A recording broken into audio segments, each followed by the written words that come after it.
Okay, yeah, I'm just gonna record and see how that goes.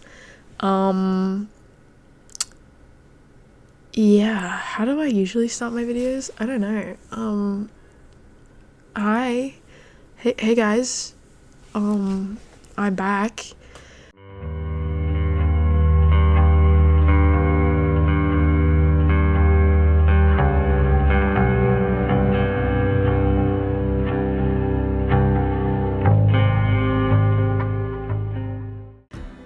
If I sound strange, I'm sick at the moment, so I'm sorry about that.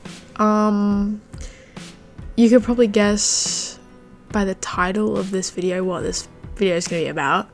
I recently saw the Backrooms movie, and by recently I mean like a couple days ago. And it's really stuck with me. It's really stuck with me in a big way. Both before and after the movie, it seems like there was a handful of people who thought this movie was bad, and that was really interesting to me because I really loved this movie. Like I loved it so much, I couldn't stop talking about it when we came out of the theater. You'll hear how much I love it in this video, and I genuinely think it's one of the best movies I've seen to date. I say that as like I've watched a lot of movies. I haven't, but we ball, I guess. So I wanted to do like a little review because I don't know, I was just really like passionate about it. I was really passionate about this movie when I watched it, especially because I was into Backrooms beforehand. So, you know, in this video, I'll give a brief summary of the movie itself, and then I'll go into like what it's based off, as it is like a sort of game adaptation, and also an adaptation of a popular YouTube series by Kane or Kane Parsons, who is the director of the Backrooms movie. This is your first spoiler warning. Flashing lights, alarm signs. First spoiler warning. I'll give another one once I like really get into it, but the layout of this video is going to be a really quick summary. We're going to go into the director, Kane Pixels, and a brief history of the Backrooms as like a horror genre and like liminal horror. The Backrooms movie as an adaptation, an explanation of the monster in relation to the lore the movie has built for the Backrooms. I know that was a mouthful, but bear with me.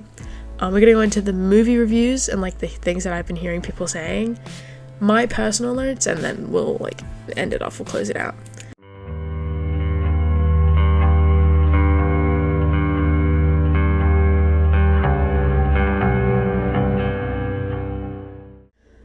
So I definitely get into more detail later about the plot, but a very, very quick, like brief synopsis is a man named Clark, who owns a failing furniture store, finds out that one of his walls leads to an infinite liminal space. He becomes absolutely fascinated with this place that he's found, and it leads to him going missing. His therapist, Mary, after receiving a concerning voicemail from Clark, goes to the furniture store to try and find him.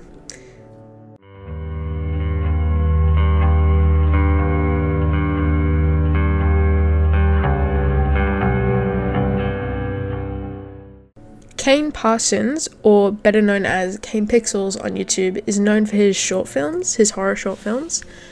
He is 20 years old, which 1, makes us the same age, epic, and 2, makes him the youngest movie director to helm a major studio film, which is such an achievement, especially for someone so young.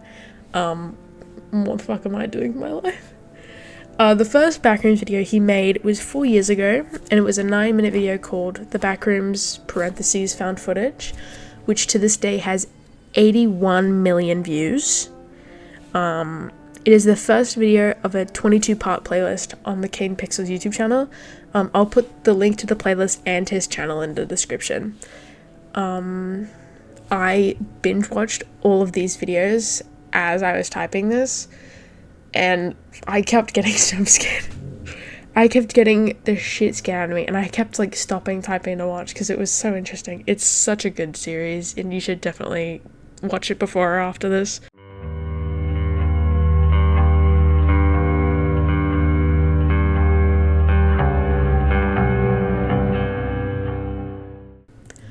However, while Kane Pixels is one of the by far the biggest Backrooms creators, or at least the most influential, it didn't start with him. The very origins of the idea of the Backrooms started with a post on 4chan in 2019 with an image of a strangely laid out office building with yellow patterned wallpaper and a damp, moist carpet. The following text was posted with the image. If you're not careful and you no-clip out of reality in the wrong areas, you'll end up in the Backrooms, where it's nothing but the stink of old moist carpet, the madness of mono yellow, the endless background noise of fluorescent lights at maximum hum buzz, and approximately 600 million square miles of randomly segmented empty rooms to be trapped in. God save you if you hear something wandering around nearby, because it sure as hell has heard you. This post on 4chan was the very, very first glimpse of what would later become more known as the Backrooms. That user must be so damn proud of themselves, as their one post spiraled into an entire genre of horror on its own. It inspired Kane Pixels' work, and so many, many, many horror games were made. Like, so many. There's so many Backrooms games. Some are directly linked to the Backrooms, and some are just inspired by the unique kind of horror it presents to the viewer. The actual location in this image is the second floor of a former furniture store in Oshkosh, Wisconsin. I hope I pronounced that correctly. The Backrooms movie was likely based off of Kane Pixels' interpretation of the Backrooms as shown in his short films on YouTube. Even though it's based off of a series of short videos, I will be referring to the movie as a game adaptation, simply because my brain is completely fried and I cannot think of anything else to call it. This is your final spoiler warning. This is it, okay? If you go beyond this, it's over. It's over for all of us. So this is the official final warning.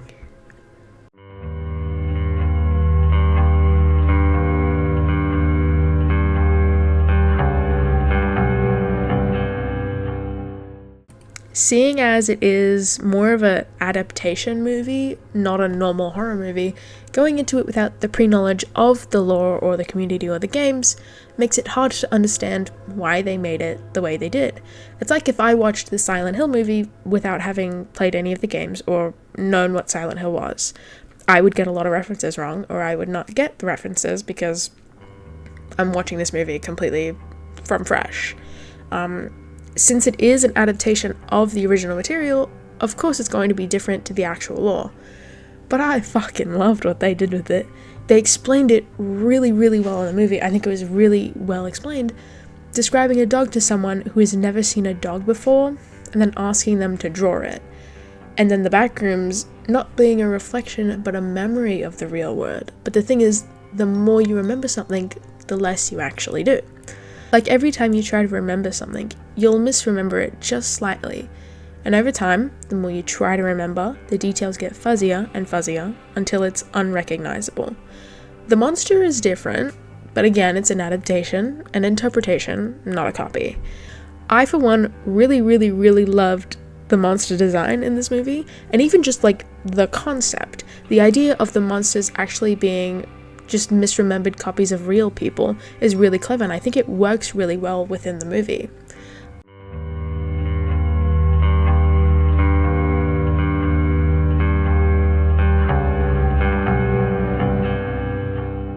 Let's take the main entity. We'll call it Pirate Clark, the main bad guy. In the movie, Clark is shown to be very rageful. In the roleplay scenes with Mary, you can see he gets very angry easily. And this translates very well into Pirate Clark too. The other entities, the Red Lady, the Bearded Man, and the Man with the Lamp in the Wheelchair, aren't nearly as outwardly violent as Pirate Clark.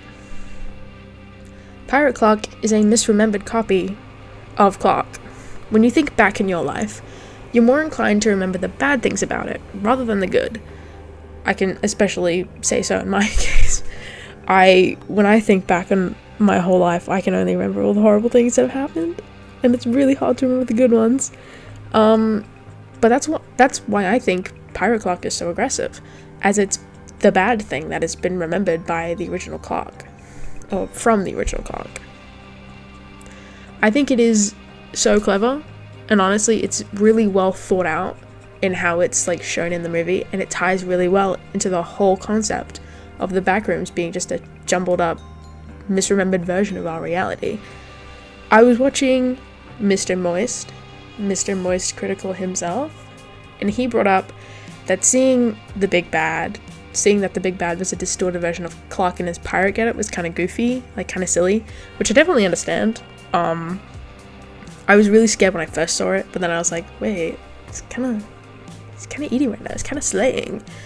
And if I am remembering correctly, he does go into the point I'm about to make, but I would like to argue for a moment that it was actually a really good move when considering Clark's personal struggles. The imagery of the pirate costume, and subsequently Clark in the costume, is sort of the biggest problem and regret in Clark's life. The pirate costume can be directly related back to the furniture store, Captain Clark's Ottoman Empire, which is kind of the epicenter of a lot of Clark's problems. Why he got home so late that night with Barbara was because he was working at the store, and why he was drinking that night was because he hates working at the store. He feels a lot of resentment towards other businesses because they're doing better than his store. He wants to be an architect, but he can't because he's stuck working at this store. The store is failing, business is bad, and bills are piling up.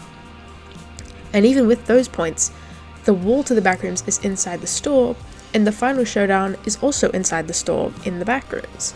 To me, for the Clark's backroom copy to be in the pirate costume is sort of a link back to all the problems in his life. In terms of the lore of the Backrooms, the more it remembers, the less it gets right. In that context, it also makes sense that he'd be in the pirate costume. The most notable things I'd say about Clark are his job at the store and his boiling rage. As I said before, the more times you try to remember something, the details get fuzzier and fuzzier until it's unrecognizable. And when I said, you're more inclined to remember the bad things in your life rather than the good. The store is a bad thing in his life. Being in that stupid pirate costume was a bad thing in his life.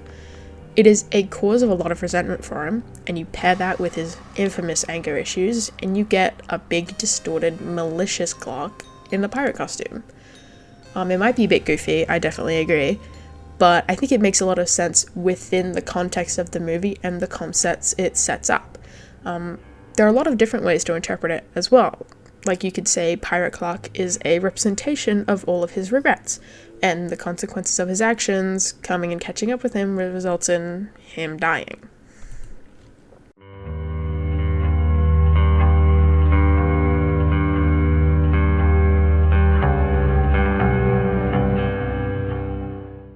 This next section is going to be about various reviews that I've seen that I'm going to talk about and give my opinion on. One of the first complaints that I was seeing a lot was that none of the original entities in Kane Pixel's short films are in the Backrooms movie. Like I mentioned before, it's an adaptation, not a copy of the original material. Like most movies adapted from games or other series, it's not a one-to-one of the original media. Like FNAF, the FNAF movies, both 1 and 2 are so different from the original plot of the games that in my opinion, it feels more like an entirely different movie. The plots and settings are so widely different, it felt like its own story with a FNAF skin just kind of slapped on the top. I believe this happened with Silent Hill as well, but I'm not 100% sure since I'm not a fan of Silent Hill and I haven't watched it. According to my friend who's a nerd, they added a monster that wasn't there in the games, I believe so. So it was kind of confusing how they're adding this new thing in there when it's supposed to be a Silent Hill thing. This happens with a lot of adaptations of games. It's the writers and directors' interpretations of the original material that they have added, changed, or removed. I really like what they've done with the entity with Pirate Clark and the still lifes. Like I said before, it really ties into the whole concept that they've built for this version of the Backrooms. The Backrooms is a fucked up replica of our world, so of course there are fucked up replicas of people who can be aggressive. It's very cleverly built into the ideas that they're putting in front of you, and I think that the way it's been presented is very smooth and seamless. The second, and arguably one of the biggest complaints I've seen about the movie, is that it loses the plot very quickly and ends up not making sense. I actually think the plot for this movie was pretty solid, especially as an adaptation for a game that is pretty much just walking around. The plot, in short terms, is Clark struggling with his furniture store and his relationship with his wife. After the power in the furniture store keeps going wacky, he finds the Backrooms in his basement and over a short period of time gets a bit obsessed with exploring it. When he brings it up to his therapist, Mary, she doesn't believe him, so he sets off to get evidence to bring back and show her. He brings 2 people along to record evidence with him, his employee and her boyfriend, but they end up getting attacked and separated, and Clark is now stuck in the Backrooms. Mary, upon getting a concerning voicemail from Clark, remembers what he said about the Backrooms and goes to find and help him. She finds Clark, and turns out he's gotten a bit wacky himself, and he kidnaps her. After an emotional discussion, he goes to release her, but they both get attacked by the Pirate Clark and Mary flees. Mary and Pirate Clark end up at a confrontation in the distorted version of Clark's furniture store, and after injuring Pirate Clark, Mary flees and stumbles upon the researchers that have kind of been foreshadowed throughout the film. The movie ends with Mary being interrogated by the research company, where her fate is kind of left up to interpretation. The movie sets it up in a way where you could plausibly say that they might have let her go with a shiny NDA, they could have killed her, or she might now be working with them. To me, the plot is succinct and makes sense. Clark has been shown to be a bit of an obsessive character with a history of architecture, so it makes sense that he would become fascinated with the Backrooms, a place where he feels like he finally belongs, and a place of unnatural architecture. Clark is a self-righteous character, so when Mary doesn't believe him when he tells her about the Backrooms, it makes sense for him to want to prove it to her, not to show her the truth, but to selfishly prove her wrong and make her apologize. Clark is a character that thinks he cannot be to blame for anything wrong in his own life, so he flies off the rails completely and never wants to leave this place when nothing can seemingly go wrong. Mary's motivations also add to the plot. She's a therapist and, from what I've seen, has a bit of a savior complex, so when Clark leaves a concerning voicemail after telling her of this fantastical place, it makes sense for her to go and investigate and try and help him, to try and save him. Mary is a normal person, so when Clark kidnaps her and gets aggressive, it makes sense for her to be afraid and resort to a phone response, desperately telling him that he's right so he won't hurt her, and when she gets fed up, she explains that she can't save him and that he needs to make the choice to save himself. Clark is a selfish person, so he decides he doesn't want to change and decides to stay. Mary is a scared person, so she decides she can't help him and decides to leave. It makes sense that while Mary is running away from Pirate Clark, she eventually runs into the researchers who have been trying to set up traps for the entity and who have been foreshadowed from the very opening scene. The third point, which I think is just kind of bogus, is that the movie fails to make an impact on the viewer. A big ol' lie. A big ol' lie. This movie had such an impact on me that it dragged me out of my 2-year-long hiatus, and I genuinely think this might be the best movie I've ever watched in my life. I think this movie is beautiful. The idea behind it is so creative and really just builds on its concepts in a way that gets you thinking. I've been thinking about this movie for days, how I would react in it, how other people would react in it, how my friends would react in it, how I would potentially survive.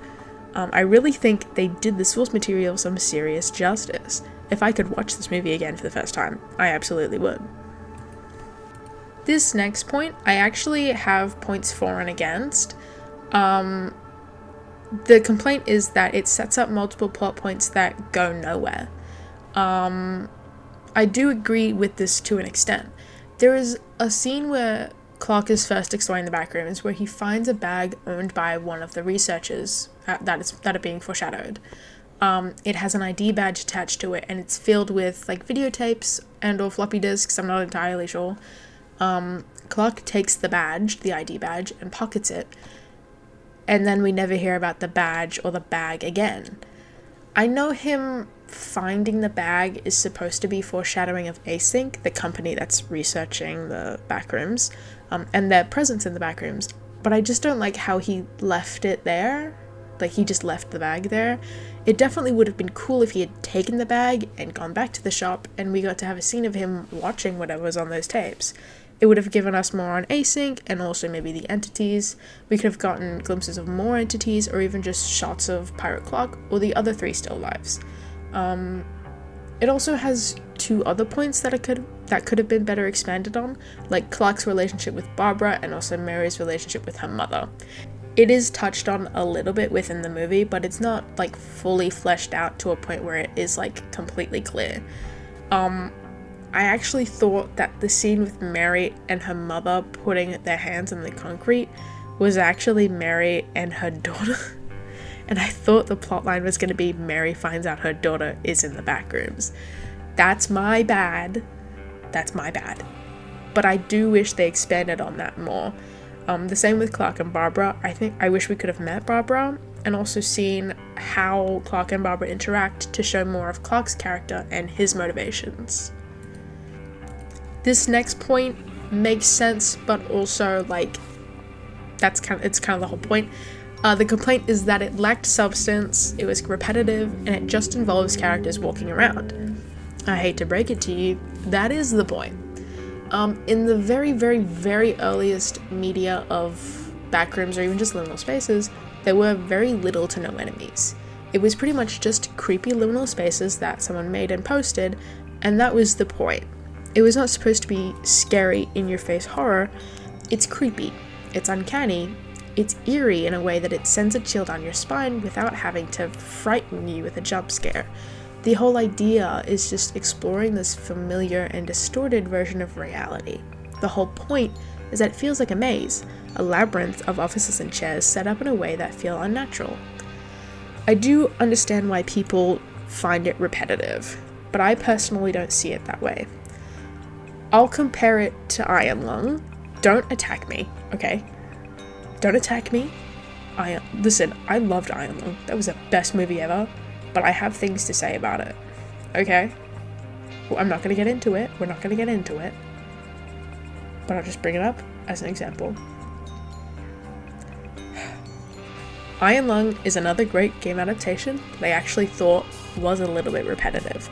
But that repetitiveness is also a part of that whole game. The plot of Iron Lung, the actual game, is that you're sealed in the submarine, the Iron Lung, and you're using the ship's controls and following a map to gather photos and data. The entire game is pretty much just you at these controls, figuring out where to go. That's the entire gameplay. The movie Iron Lung is pretty much the same. You follow Simon in the Iron Lung as he uses the ship's controls and follows a map to gather photos and data. Now, the Backrooms games are quite literally just exploring these creepy liminal spaces. A large part of these games is just walking around, exploring. It's a repetitive motion, just like Iron Lung. The difference between Iron Lung the movie and Backrooms the movie is that with the Backrooms, you have a lot of different ways you can portray that exploration, whereas in Iron Lung, you're very limited by the setting and by your character. In Iron Lung, Simon is the only character within the setting, and it's entirely set within the submarine. There aren't a lot of ways to spin it. However, in the Backrooms, you do see multiple scenes of characters just exploring, but they're all told through different lenses. The first is when Clark first discovers the wall and subsequently the Backrooms. The first exploration scene is just Clark, having newly discovered this weird, distorted office building. He's wandering around, wondering what's going on, and trying to figure out where he is. This first scene is told through Clark's confusion, curiosity, and anxiety as he explores with a slow, cautious gait and peeks around every corner before advancing. The second exploration scene is when Clark brings along Kat and Bobby, his employee and her boyfriend, to record evidence to show Mary. In this exploration, Clark is noticeably more confident. He's not as afraid as he used to be, and is now trying to reassure his companions. It's shown in an entirely different lens now as Clark packs tools to aid them, and doesn't hesitate before marching in. It's now shown through a determined view. Clark now knows what he's doing, and knows how to do it, even if it ends up going wrong in the end. The third and final exploration scene is from the perspective of Mary, and when she first discovers the Backrooms. Not only does she have pre-knowledge of the Backrooms and their connection to Mark, no matter how vague, but now so do we. We now have the context that there is a violent entity in the Backrooms, so now when we watch Mary going in for the first time, we're worried for her. We know there's a threat, but she doesn't, which forms the scene in a new context again. When it was just Clark exploring on his own for the first time, we discovered the danger with him. With Mary, we already know. What we know now changes how we feel about the scene, even though it's very similar to Clark's first exploration. She even goes the exact same way. Another way that the producers prevent it from getting repetitive is implementing the idea that the Backrooms and the objects within it can change. We see it when Mary stumbles across the same room that Clark first did.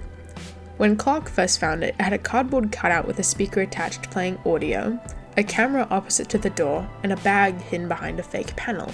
In the same room when Mary finds it, it's changed. The cardboard cutout is now gone, so are the wires attached to it. It's silent. The camera is now broken, hanging from its hinges, and the room is filled with furniture stacked in a pile. The fake panel has been closed again, and the bag is seemingly nowhere to be seen. It's on the mural that Mary finds. The floor plane changed again. The roof is wrong. The roof is wrong. The Backrooms avoids repetitiveness by changing the environment slightly every time, much like how the Backrooms itself tries to remember our world but gets it wrong slightly bit by bit until it's an entirely new place. It does the same thing in these three scenes too. When Clark first finds the Backrooms, there's a massive pile of furniture right in the middle of the room. When Clark goes in a second time with Kat and Bobby, it's a much smaller pile. And the final time we see the room with Mary, it's empty. Bit by bit, it has changed until it is completely different.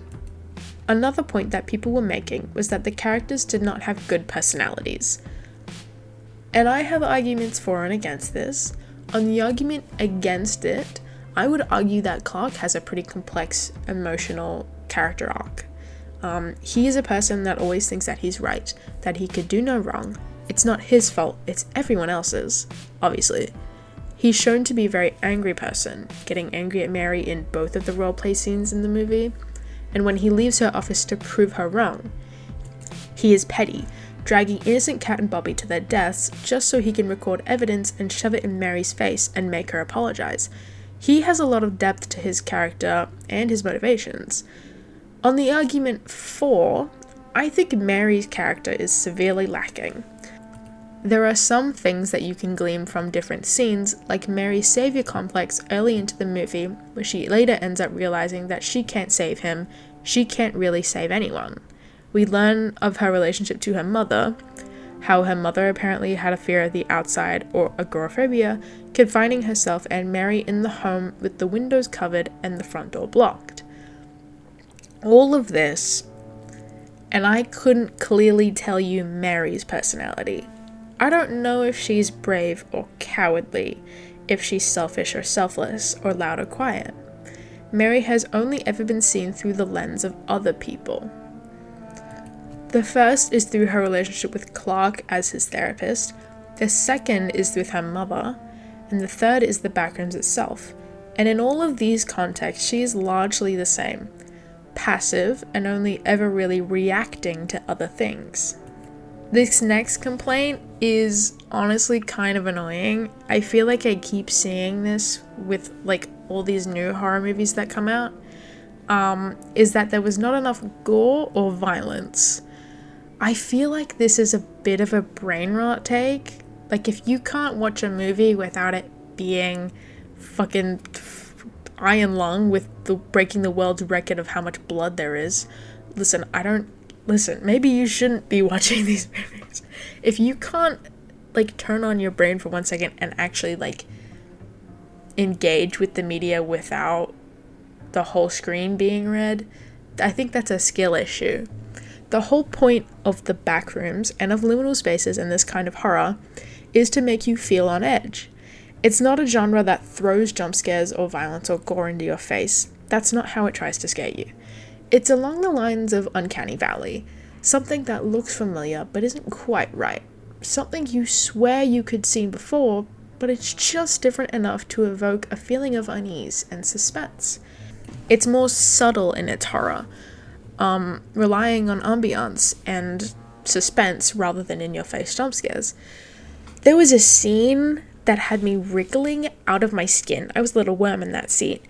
It's the scene where Bobby is in the laundry room and he's looking around and the camera pans over a larger pile of laundry in the middle of the room.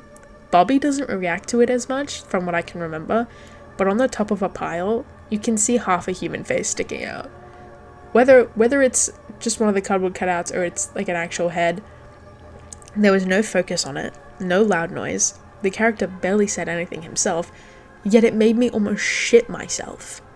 And near the end, when Mary realized she can't escape out the backroom furniture's store, like out the front door, she turns to the stairway, and you can see Pirate Clock just standing there, completely silent and still, almost like a mannequin. He's not even in the center of the frame either. He's not the focus of the camera. He's off to the side. And there's no loud noise to let you know. My eyes were on the stairwell in the middle of the shot, and I was expecting to see his head pop up as he walked. And then I moved my eyes slightly to the right and promptly shit myself. The type of horror this movie tries to portray isn't violent or gory or loud. It's not a slasher, it's a thriller. The anticipation and the suspense and the subtlety is what's supposed to be frightening. It's not a one and done jump scare to surprise you and then move on to the next scene just like that.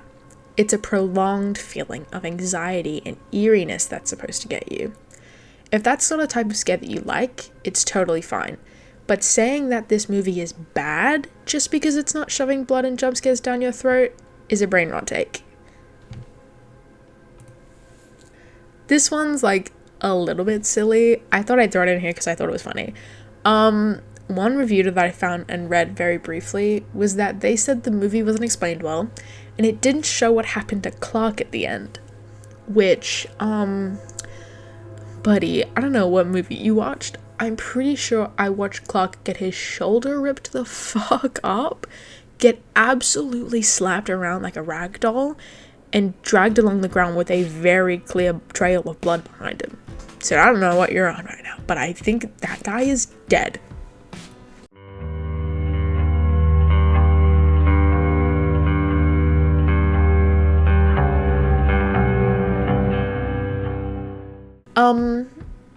I have a couple of personal notes I'll be going over now, and the first one is that Clark kind of has reverse character development.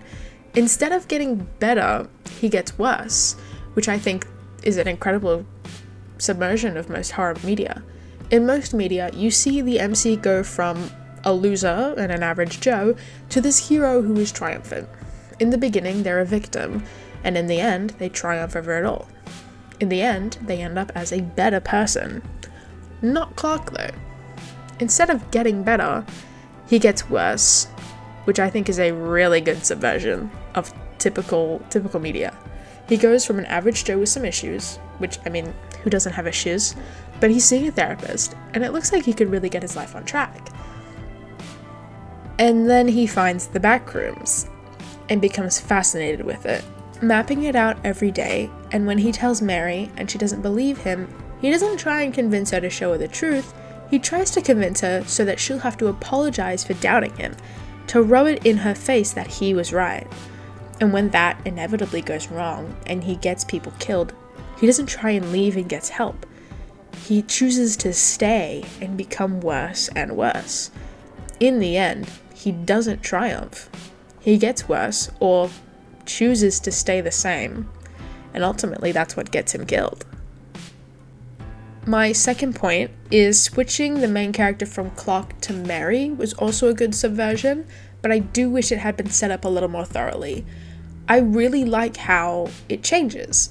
It's an interesting subversion from the cliche main character who's with us from start to finish. I found myself really thinking throughout the movie that it's okay. Clark is the main character, so he won't die. And then bro goes and dies. It's a clever idea to have the first main character, Clark, unable to succeed against the odds, and to have a second main character, Mary, step in and go on to succeed for herself.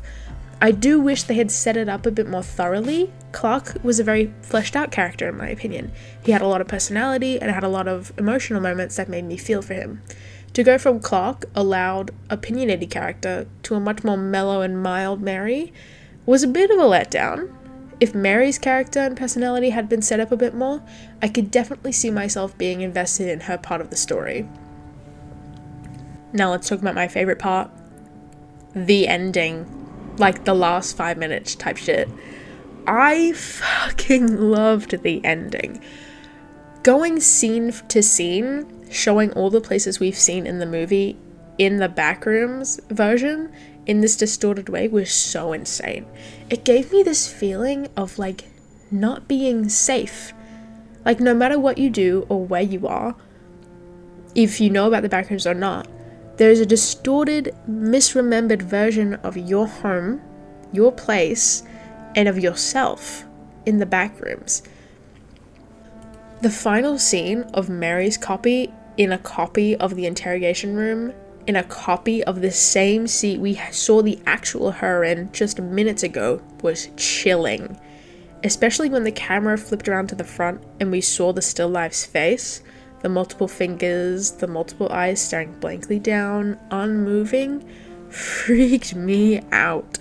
It was such an incredible end to the movie.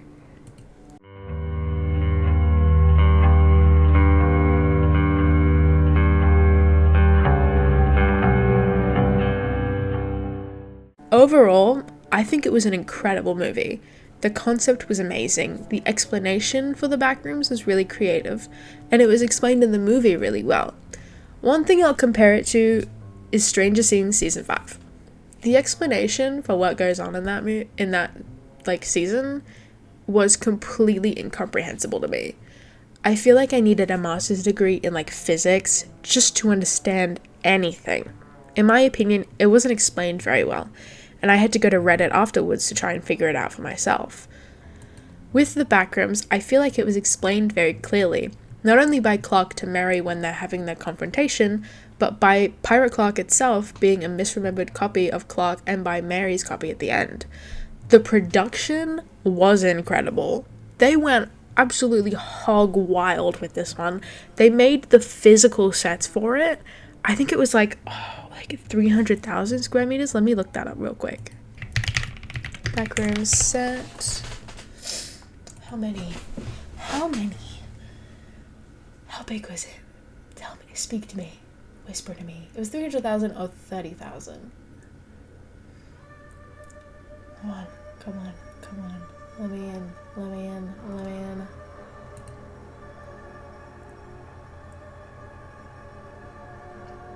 30,000 square feet.